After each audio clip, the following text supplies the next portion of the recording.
स्वागत है दोस्तों हमारे चैनल पे जिसका नाम है फाइनल डिकोड। आज मैं आप लोगों के सामने नागालैंड ज्योग्राफी और इतिहास बताऊंगा। वैसे तो मुझे नागालैंड इंसर्जेंसी के ऊपर वीडियो लाना था, लेकिन मैं आप लोगों के सामने नागालैंड का इतिहास और उसका ज्योग्राफी कैसा क्या है वो बता दूं। नेक्स्ट डे मैं नागालैंड का इंसर्जेंसी के ऊपर एक वीडियो लेकर आऊंगा। तो टाइम को वेस्ट ना करते हुए हम लोग शुरू करते हैं। देखिए, आए दिन आप लोग के सामने न्यूज आते रहता है, नागालैंड में ये हुआ, नागालैंड वहाँ पर अटैक हुआ, आज उस मिलिट्री छावनी पर अटैक हुआ, उस आर्मी जनरल के ऊपर अटैक हुआ। ये सब आए दिन सुनते रहते हैं। और नागा इंसर्जेंसी को मदर ऑफ ऑल इंसर्जेंसी भी कहा जाता है। इंडिया का सबसे पुराना इंसर्जेंसी नागा इंसर्जेंसी है। तो आखिर क्यों है इंसर्जेंसी उधर पर इतना कॉमन क्यों है, और क्यों इंडिपेंडेंस से पहले देश आजाद भी नहीं हुआ था उससे पहले से यहाँ पर इंसर्जेंसी चल रहा है, इस सब के बारे में हम लोग आज जानेंगे। तो नेक्स्ट डे असली ये जान लेते हैं कि इतिहास क्या रहा है जिसका वजह से आज तक इंसर्जेंसी इतना लंबा चल गया। इंसर्जेंसी से पहले हम लोग ज्योग्राफी और हिस्ट्री जान लेंगे, तब पता चलेगा कि आखिर यहाँ पर इंसर्जेंसी होता क्यों है। नागालैंड इंडिया का एक हिली और माउंटेनियस नॉर्थ ईस्टर्न स्टेट है इंडिया का। नागालैंड नॉर्थ ईस्ट में अरुणाचल प्रदेश है, मणिपुर साउथ में है, असम वेस्ट में है। देखिए,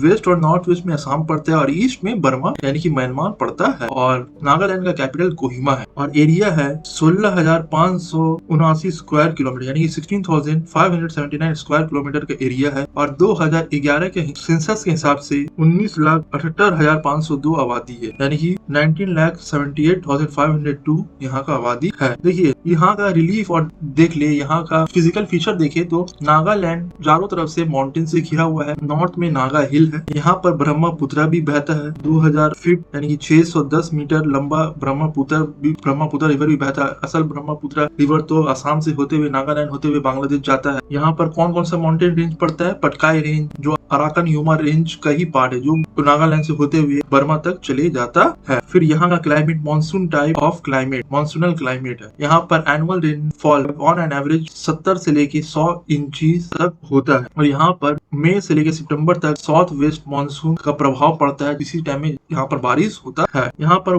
गर्मी में मौसम 21 से लेकर 23 डिग्री तक नॉर्मल, मतलब लो में अगर देखा जाए तो 21 से 23 डिग्री तक रहता है। और बहुत गर्मी में 38 से लेकर 40 डिग्री तक गर्मी यहाँ पर पड़ता है। और ठंड का मौसम आता है तो 4 डिग्री तक यहाँ पर मौसम कोल्ड हो जाता है। यहाँ पर 1/6 नागालैंड का जमीन का 1/6 फॉरेस्ट कवर है। और यहाँ जो फॉरेस्ट है ट्रॉपिकल और सब ट्रॉपिकल एवरग्रीन फॉरेस्ट पाया जाता है, जिसमें से पाम ट्री है, रैटन है, बैम्बू ट्री, ये सब ट्री कुछ फेमस और कुछ टिम्बर स्पीसीज भी पाया जाता है। यहाँ पर जो पहाड़ी एरिया वहाँ पर कॉनिफरस फॉरेस्ट भी पाया जाता है। और यहाँ के लोग ज्यादातर झूम कल्टीवेशन करते हैं, जिसे शिफ्टिंग कल्टीवेशन भी कहा जाता है। यहाँ पर एलिफेंट, टाइगर, लियोपर्ड, बियर, बहुत अलग अलग तरह का monkey, sambar, deer, buffalo, wild oxen, rhinoceros, ये सब लोअर हिल में ये सब पाए जाते हैं। पॉर्क्यूपाइंस, पेंगोलिन्स, ये सब वाइल्ड डॉग्स, फॉक्सेस, कैवर्ड कैट्स, मोंगूस, ये सब भी यहाँ पर स्टेट में पाया जाता है। यहाँ पर long tail feather of the great Indian horn bill, ये भी देखिए, लॉन्ग टेल फीदर जो ग्रेट इंडियन हॉर्न बिल जो है, इसका जो फीदर होता है उसे नागालैंड का आदमी लोग क्या करते हैं, वो फीदर को जब भी उन लोग ट्रेडिशनल ड्रेस में वो लोग उसका फीदर का इस्तेमाल करते हैं। देखिए, नागास लोग का जो ओरिजिन बोला जाता है, इंडो एसिटिक पीपल इन लोग को बोला जाता है। 20 से ज्यादा ट्राइब यहाँ पर है और अलग अलग सब ट्राइब यहाँ पर अलग अलग ज्योग्राफिकल एरिया में मिलेंगे। नागालैंड पे एक जैसा ट्राइब नहीं मिलेगा, अलग अलग ट्राइब यहाँ पर अवेलेबल है, अलग अलग उनका लैंग्वेज है। कुछ फेमस ट्राइब है, कोन याक्स, ये सबसे बड़ा ट्राइब माना जाता है। उसके बाद आओस है, टांगखुल्स है, सेमास है, अंगामीस है, और भी दूसरा ट्राइब जैसे कि लोथा, संगटाम्स, होम्स, चांग्स, खेम, नुंगाम, इमचुंग्रेस, जेलिंग्स, चैक्सगैंग्स, जिसे चोकरी भी कहा जाता है, रिंगमास, ये सब कुछ फेमस और ज्यादा पॉपुलेशन वाला ट्राइब है। इसके अलावा भी बहुत ट्राइब यहाँ पर पाया जाता है। यहाँ पर कोई भी एक कॉमन लैंग्वेज नहीं है, 60 से ज्यादा अलग अलग डायलेक्ट यहाँ बोला जाता है। और जितना भी डायलेक्ट और लैंग्वेज बोला जाता है, ये सिनो टिबेटन लैंग्वेज फैमिली से बिलोंग करता है। यहाँ का जो भी लैंग्वेज है, इसका ट्रेसेस मिलता है सिनो टिबेटन लैंग्वेज फैमिली का ही भाषा इन लोग बोलते हैं। कहीं कहीं पर ब्रोकन आसामीज लैंग्वेज भी बोला जाता है और नागालैंड में हिंदी और इंग्लिश भी बोला जाता है। लेकिन एक चीज इंपॉर्टेंट चीज आप जान के हैरान होइएगा, नागालैंड इंडिया का एक लौता स्टेट है जहाँ पर इंग्लिश ऑफिशियल लैंग्वेज है। इंग्लिश जो है, याद रखिएगा, नागालैंड का ऑफिशियल लैंग्वेज। शुरुआत में नागालैंड का जो रिलीजन था वो एनिमिस्टिक रिलीजन था, ठीक है। बाद में यहाँ पर क्रिश्चियनिटी फैल गया जब ब्रिटिशर्स लोग यहाँ पर आए। देखिए, यहाँ पर जो नागालैंड है, यहाँ पर रूरल सेटलमेंट है। 4/5 ऑफ द पॉपुलेशन जो है वो कहाँ रहता है? गांव देहात, आइसोलेटेड विलेजेस में रहता है। मतलब यहाँ पर अभी तक अर्बनाइजेशन सही से नहीं हुआ है। बोला जाता है दीमापुर और कोहिमा ये दो ही अर्बन सेंटर है जहाँ पर 50,000 से ज्यादा आबादी है, बाकी सब लोग गाँव ही में रहते हैं। 9/10 ऑफ द पॉपुलेशन जो एग्रीकल्चर में इन्वॉल्व है। यहाँ पर rice, corn, small millets, pulses, oil seed, fibre, sugar cane, potato, tobacco ये सब प्रिंसिपल क्रॉप्स उगाया जाता है। इसके अलावा भी नागालैंड डिपेंड करता है फूड के लिए नेबरिंग स्टेट के ऊपर। क्यों? क्योंकि यहाँ पर झूम कल्टीवेशन होता है और झूम कल्टीवेशन से क्या होता है, सॉइल इरोजन हो जाता है। सिर्फ जो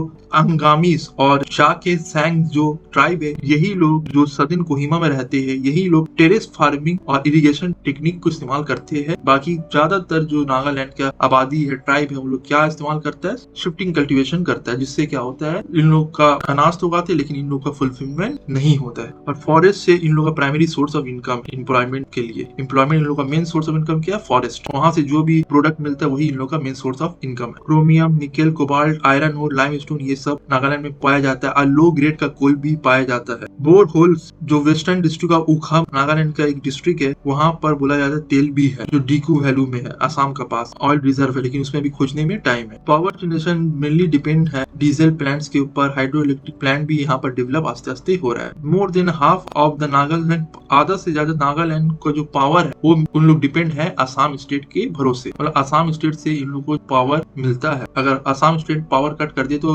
नागालैंड पे कमी आ जाएगी। मतलब नागालैंड अभी तक उस हिसाब का पावर जनरेशन में डेवलप नहीं हुआ है। 1970 से पहले सिर्फ और सिर्फ कॉटेज इंडस्ट्री ही डेवलप हुआ था नागालैंड में। और कॉटेज इंडस्ट्री में क्या होता था, weaving, would work, basketry, poultry यही एग्जिस्ट था। क्योंकि यहाँ पर रोड नेटवर्क आज तक सही से कम्युनिकेशन सिस्टम, रॉ मटेरियल सही नहीं है, फाइनेंशियल रिसोर्सेज नहीं है, इधर पर पावर जनरेशन नहीं है, ठीक है, जिसका वजह से यहाँ पर इंडस्ट्री डेवलप होने में बहुत टाइम लगा। आज भी उस हिसाब से इंडस्ट्री डेवलप नहीं हुआ। देखिए 1963 में इसे स्टेटहुड मिला। 1963 से पहले ये असम का पार्ट। अभी मैं नेक्स्ट डे जब लाऊंगा इंसर्जेंसी, यही से खेला शुरू होता है कि आखिर क्यों नागालैंड को अपना अलग कंट्री, अलग कॉन्स्टिट्यूशन चाहिए था। आज मैं आप लोगों को सिर्फ बेसिक इतिहास बता रहा हूँ, इसलिए इंसर्जेंसी के ऊपर ना जाते हुए इसलिए थोड़ा वो हिंट देता हूँ नागालैंड के बारे में, ताकि आप लोगों को नागालैंड का ओवरव्यू मिल सके। तो नागालैंड को स्टेटहुड मिला 1963 में। उससे पहले 1963 में उससे पहले नागालैंड किसका पार्ट था? नागालैंड पार्ट था असम स्टेट का। यहाँ पर काउंसिल ऑफ मिनिस्टर और जिसे हेड करता है चीफ मिनिस्टर, यहाँ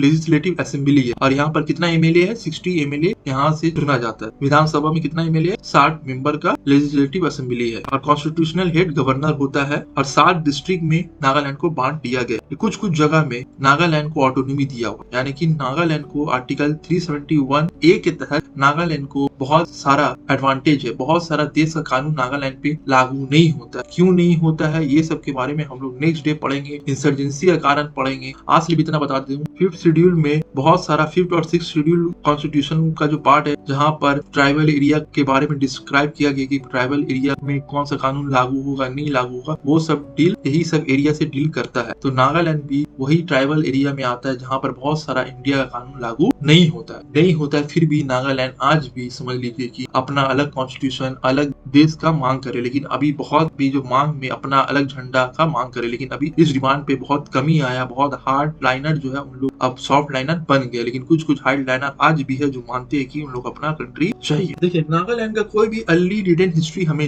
नहीं मिलता है। कुछ मिडाइवल क्रॉनिकल्स अगर पढ़ते हैं, जैसे कि अहोम किंगडम के बारे में, आसाम का जो अहोम किंगडम था उसमें नागा ट्राइब के बारे में कुछ डिस्क्राइब किया गया है। नागा का इकोनॉमी, उन लोगों का कस्टम के बारे में डिस्क्राइब किया गया और ये भी बताया गया कि नागालैंड पहले आसाम का ही समझ लीजिए जो अहोम किंगडम था उसी का पार्ट था। लड़ाई भी होता था, जब कोई अच्छा राजा आता था उन लोगों के बीच में सीज फायर भी हो जाता था, कभी कभी उन लोगों का बीच में बफर जोन भी बन जाता था, मतलब लड़ाई झगड़ा चलता रहता था, सुलह भी होता था, लड़ाई भी होता था। मोर और लेस अहोम किंगडम का इन लोग पार्ट हुआ करते थे, लेकिन कभी भी अहोम किंगडम का सामने सर नहीं झुका। कभी भी जो नागालैंड का जो लोग है, नागास लोग, वो लोग कभी भी पूरा तरीके से सब्जुगेट नहीं किए, यानी कि जो अहोम किंगडम था वो भी कभी भी पूरा तरीका से नागास लोग को अपना अधीन कभी भी कर नहीं पाया। हाँ, सीज फायर होता था, सीज फायर हो जाता था, ट्रिब्यूटरीज नागा लोग दे दिया करते थे, ठीक है, लेकिन कभी भी पूरा तरीका से अपना अधीन लेना ऐसा कभी भी अहोम किंगडम नागा लोग के साथ नहीं कर पाया। इसी के लिए नागा लोग अपने आप को हमेशा से मानते हैं कि हम लोग हमेशा से आजाद रहे। फिर 1816 में जब आसाम के ऊपर बर्मन लोग, यानी म्यांमार से जो लोग थे, उन लोग जब अटैक करते, बर्मन फैमिली लोग अटैक करता है, तो ये किसका पार्ट हो जाता है? म्यांमार का पार्ट बन जाता है। तो आज म्यांमार, अरुणाचल प्रदेश, मणिपुर, नागालैंड में नागास लोग रहते। तो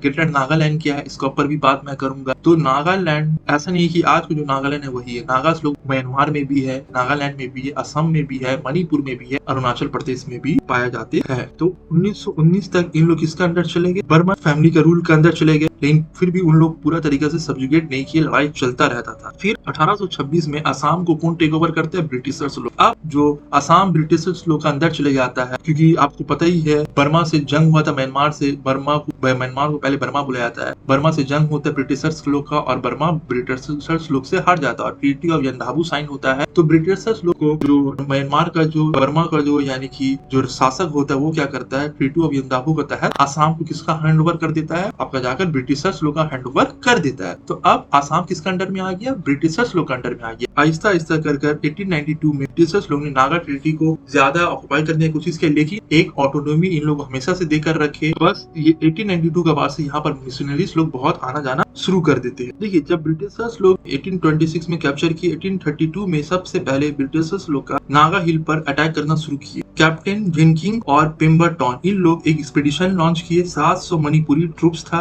उनको साथ 800 कुली था। इन लोग नागा हिल पर अटैक किए और ऑक्युपाई कर लिए। पापू लोंगमाई में अटैक करके कैप्चर कर लिए, लेकिन इन लोग को अनगामी नागास लोग जो है, अनगामी नागास ट्राइब जो इन ब्रिटिशर्स लोग को बहुत ज्यादा रेजिस्टेंस दिया। नागास लोग 1832 से लेकर 1879 का बीच में ब्रिटिशर्स लोग से हमेशा लड़ाई करते रहा। फिर 1880 मार्च 1880 में एक अकॉर्ड साइन होता है।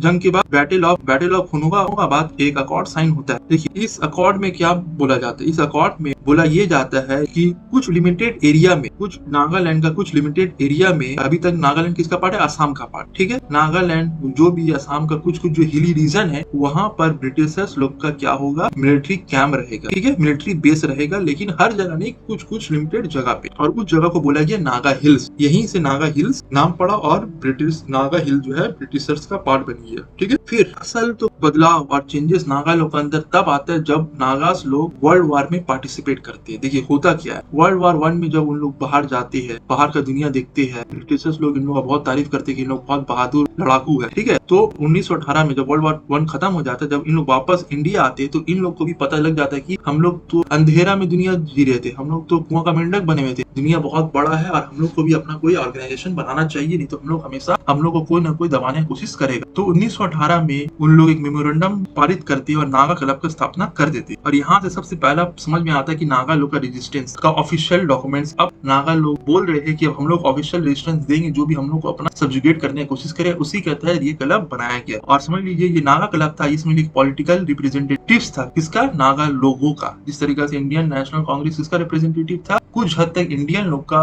क्योंकि इंडियन नेशनल कांग्रेस से पहले कोई भी ऐसा तो ऑर्गेनाइजेशन बहुत सारा था। जब मैं इंडियन हिस्ट्री लेकर आऊंगा तो हर एक पहलू पे बात करूंगा, लेकिन मोर और लेस इंडियन नेशनल कांग्रेस ज्यादातर लोग रिप्रेजेंटेटिव्स बना हुआ था। तो उसी तरीके से नागा लोग का रिप्रेजेंटेटिव कौन था? आपका जाकर नागा क्लब। और नागा मेमोरेंडम जब पारित होता है, तब नागा लोग ये बोलते हैं ब्रिटिशर्स लोग को कि आप लोग ही है, you are the only people who have conquered us and when you go we should be as we were. तो नागा लोग क्या बोलते हैं? ब्रिटिशर्स लोग को नागा लोग ये मेमोरेंडम लिख कर बताते हैं कि आप लोग पहला वो शख्स है जो आप लोगों ने हम लोगों को क्या किया? हराया, हम लोग ऊपर विजय हासिल किया, क्योंकि आपसे पहले कोशिश तो किया लेकिन कोई भी हम लोग को जीत नहीं सका। तो आप लोग पहला है जो हमने जीते। ब्रिटिशर्स लोग को कौन बोल रहा है? नागा लोग बोल रहे हैं। नागा लोग बोल रहे कि आप लोग पहला है जो हम लोग को क्या किए? हराए और हम लोग के ऊपर जीत हासिल किए। आप लोग जब चले जाइएगा तो हम लोग जैसे पहले आजाद थे फिर से आजाद हो जाएंगे, मतलब जैसे हम लोग थे पहले वैसे हो जाएंगे, फ्री। लेकिन ये मेमोरेंडम को कोई भी एक्नॉलेज नहीं किया और नागा हिल्स एक एक्सक्लूडेड पार्टी रहा असम का। लेकिन इसे डायरेक्ट एडमिनिस्ट्रेशन किया जाता है गवर्नर के द्वारा। गवर्नमेंट ऑफ इंडिया 1935 आया तो ये जो नागा हिल्स से डायरेक्ट कौन रूल करता था? गवर्नर। और बाकी का जो नागा एरिया वो किसका अंडर में आता था? क्राउन जुरिसडिक्शन का अंडर में आता था। और इधर नागा लोग क्या बोल रहे? ब्रिटिशर्स लोग गया, हम लोग फिर से आजाद हो जाए। देखिए, वर्ल्ड वार 2 के बाद नागा लोग के अंदर एक और जज्बा बढ़ गया। जब नागा लोग ने, जब जापानीज आर्मी लोग जब इंडिया में अटैक किया बर्मा का थ्रू, तो जो नागा बर्मा में थे उन लोग जापानीज लोग के साथ अच्छा से लड़ाई किए। बैटल ऑफ कोहिमा जो नागास लोग जापानीज लोग के साथ अच्छा से लड़े। देखिए, वर्ल्ड वार 1 में सिर्फ और सिर्फ 4000 नागा को फ्रांस भेजा गया था लड़ने के लिए, लेकिन अब नागा लोग अब और बढ़ चढ़कर लड़ाई में पार्ट ली। पहले सिर्फ और सिर्फ 4000 लोग वर्ल्ड वार 1 में पार्टिसिपेट किए थे। अब देखिए, उस टाइम सबको पता चल गया था अब देश आजाद होने वाला है, लेकिन कि सब अपना क्या कर रहे थे? अपना जाति का हिसाब से, कल्चर का हिसाब से, अपना इथनिसिटी का हिसाब से सब अपना अपना कंट्री का अपना अपना रीजन का मांग कर रहे थे, इंडिपेंडेंट रीजन का मांग कर रहे थे। उसी तरीका से नागा लोग भी अब जहां जहां नागा लोग था उन लोग का ये सपना था कि जो जिस एरिया पे नागास लोग है एक मतलब ब्रिटिशर चले जाएगा तो ये सब एरिया हम लोग का हो जाएगा। इसलिए नागा लोग बढ़ चढ़कर हिस्सा लेकर लड़ रहे थे ताकि जितना एरिया आज हम लोग बचा के रखेंगे जापानीज लोग से, कल ब्रिटिशर जाने के बाद ये सब एरिया हम लोग को मिल जाएगा। लेकिन क्या ऐसा हुआ, इसका पीछे क्या कहानी है हम लोग नेक्स्ट डे में जानेंगे। अभी सब इतना समझ लीजिए कि वर्ल्ड वॉर 2 में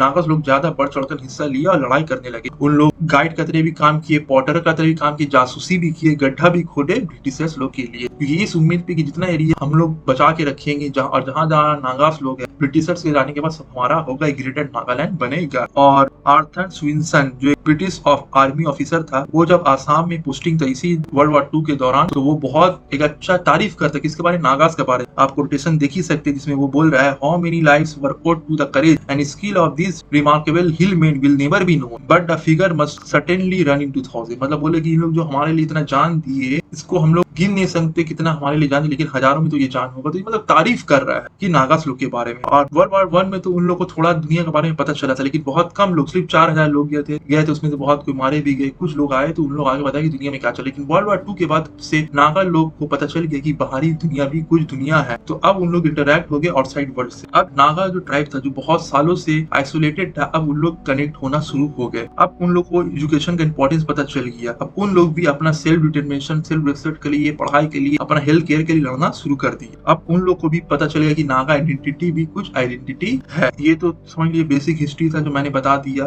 नागास का हिस्ट्री, नागा का ज्योग्राफिकल कंडीशन, नागालैंड का ज्योग्राफी क्या है। लेकिन ग्रेटर नागालैंड मैंने जैसे बताया कि सिर्फ और सिर्फ आज का नागालैंड नहीं है, अरुणाचल प्रदेश का भी कुछ हिस्सा आता है, आसाम का भी पार्ट आता है, मणिपुर का भी कुछ हिस्सा आता है और बर्मा का भी कुछ हिस्सा आता है। ये सब मिलाकर एक नागा ग्रेटर नागालैंड बनता है, जिसे नागालिम कहा जाता है। तो उसके बारे में हम लोग नेक्स्ट डे बात करेंगे। आज सिर्फ हम लोग ने हिस्ट्री पढ़ा और जाना कि नागा का हिस्ट्री क्या है, क्यों आप लोग थोड़ा कनेक्ट कर पाइएगा नेक्स्ट क्लास में कि क्यों नागा लोग अपने आप को हमेशा इंडिपेंडेंट मानते थे, क्या इतिहास था वो तो आप लोग पता चल गया। तो नेक्स्ट डे हम लोग पढ़ेंगे इंसर्जेंसी के बारे में कि नागालैंड इंसर्जेंसी कब से शुरू हुआ, पूरा उसका टाइमलाइन देखेंगे और देखेंगे प्रेजेंट सिनेरियो क्या है। तो जुड़े रहिए हमारे चैनल के साथ, लाइक कमेंट शेयर ज्यादा से ज्यादा कर दीजिए। Thanks for watching friends.